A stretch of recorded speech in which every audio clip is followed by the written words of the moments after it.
This is one of those deals in sports where you don't even know a guy, and yet you feel really sorry for him. Mike Fisher reporting from Frisco. No, not from the Hearst Castle.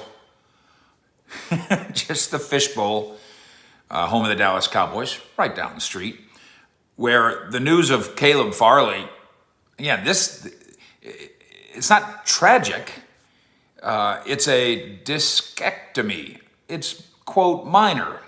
As we always say around here, though, it's always minor when it's somebody else's back. If I was getting a discectomy, I wouldn't tell you, don't worry about me. I'd say, send me some flowers and check my life insurance policy. Marsha's doing that right now as we speak, just in case I ever need a discectomy. Also have to be careful when you say that. Consider the timing, and then consider the history with Caleb Farley and his back. And the next thing you know, how can the Dallas Cowboys pick him at 10? Like they very possibly could have as of 2 days ago. So he had a back thing like a year and a half ago. Went in, minor, no big deal. Okay. Now he's got another back thing. Now what is Caleb Farley, 21 years old? I mean, he's a kid. Probably everything will be fine. But I'm getting ready to make a, multi-million-dollar decision on what I'm going to do at pick number 10. And I already had 3 cornerbacks, not to mention 2 offensive linemen, a linebacker, a tight end, an edge rusher. All guys worthy of consideration at 10. But just look at those 3 guys. Surtain of Alabama.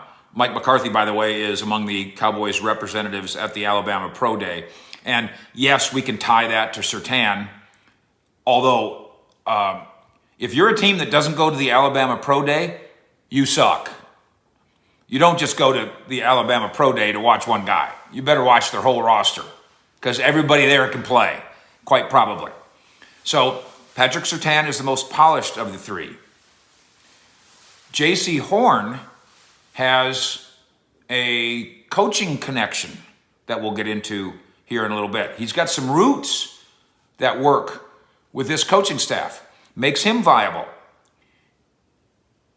Caleb Farley is the one that I believe appealed, it's past tense, to the Cowboys the most, the longest, the biggest, the fastest, and the doggest, D-A-W-G-E-S-T.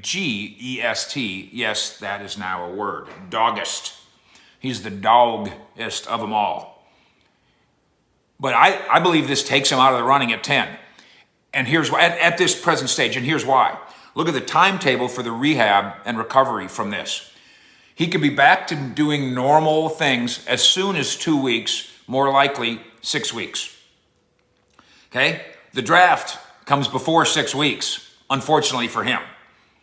So there will be virtually no chance to even watch him jog around a track, probably, before the draft.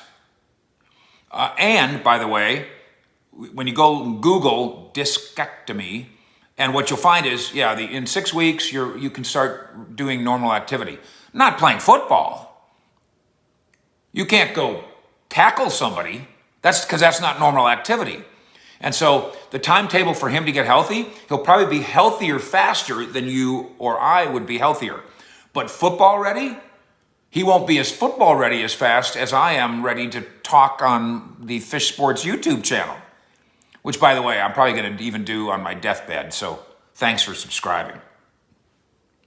This impacts the Cowboys draft, but that's not the number one worry, I guess. If you're a broad-minded, wide-angled football fan, this really does suck for the kid. We're only half joking around on 105.3 The Fan when we talk about, hey, wonder if he'd be available at 44 for the Cowboys. I think we're only half joking. You won't be able to really get real medicals probably on this guy that you want to make this gigantic investment in, or you wanted to.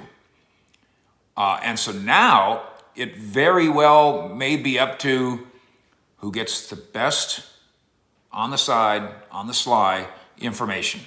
Who really knows